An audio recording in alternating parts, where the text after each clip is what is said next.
Hi everyone, it's Brian, and I'm here to enter George Allen LPs and CDs 400 subscriber contest.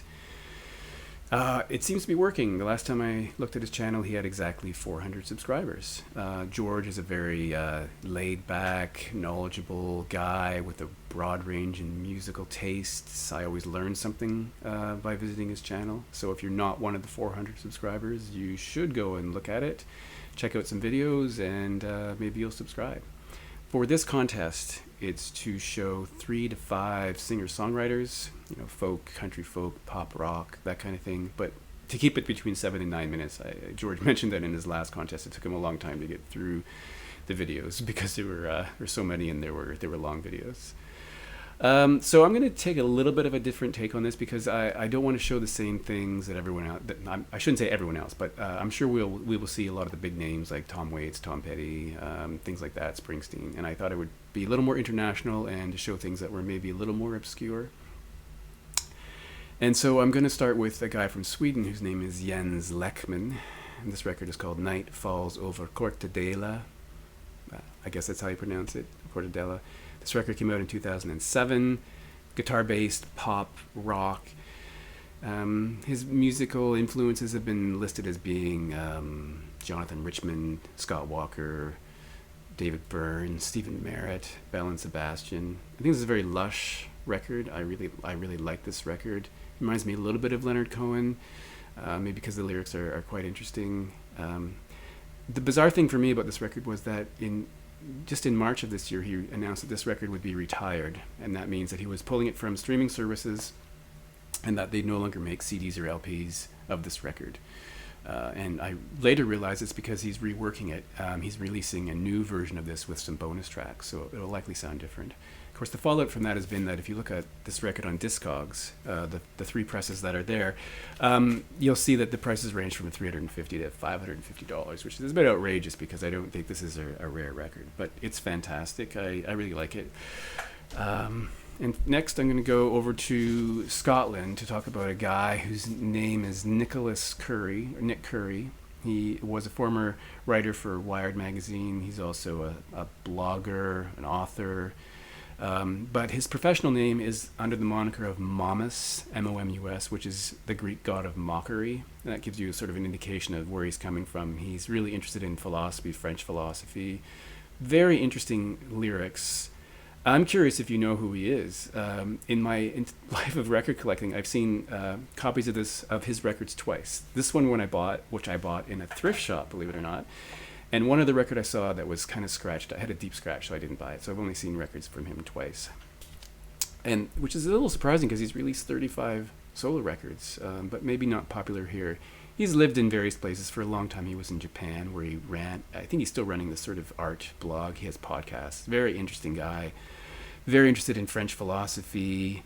He, when he was on holiday in Greece, he contracted acanthamoeba keratitis, which is which resulted from a contact lens issue, and so you'll often see photos of him wearing an eye patch or dark glasses.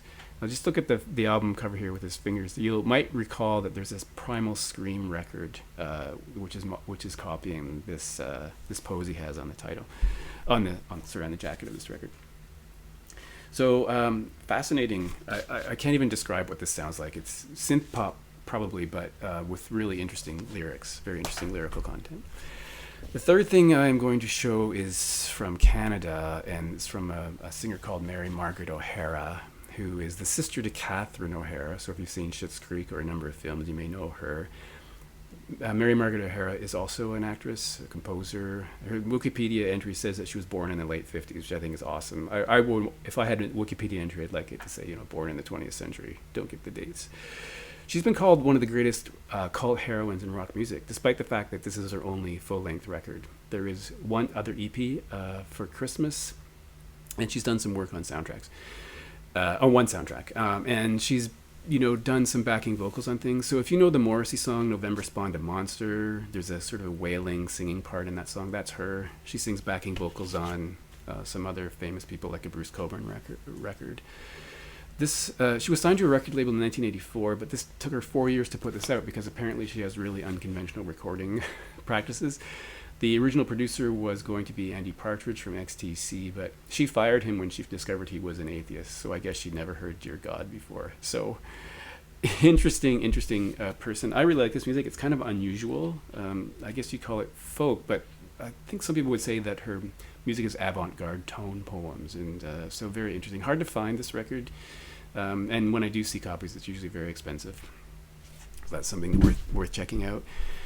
And the last thing I'm going to show is from a guy whose name is Joshua Tillman. Today he records under the name Father John Misty. So his first 8 records were under the J. Tillman moniker. They were really folk records, quiet, folky, introspective music. And then in 2012, when this record came out, he switched to more of a indie psych, or pop but indie psych kind of sound. And this is called Fear Fun from 2012. I like both of his iterations. He also was the drummer for one Fleet Foxes record, and he sang on the backing vocals on that. And he's recorded under with other bands like Saxon Shore. I think there's 2 records from that group, and there's a whole list of people he's recorded with. I think you could spend a lot of time just analyzing the cover of this record. The inside has some more graphics, and I'd say one of the most unusual things about this record is that he seems to have a lot to say. So let me just show you this because I think it's quite interesting. This is some text he wrote for this record. Both sides. That's not all. Hang on a second. This is the other insert. Same thing. And the lyrics on this side. So he has a lot to say. I will admit I have not read this because it just goes on and on and on. It's a really small font and I did not read it. But that's my favorite Father John Misty record. I have them all. He's released a new one just came out within the last month or two. Chloe in the 20th Century, I think it's called.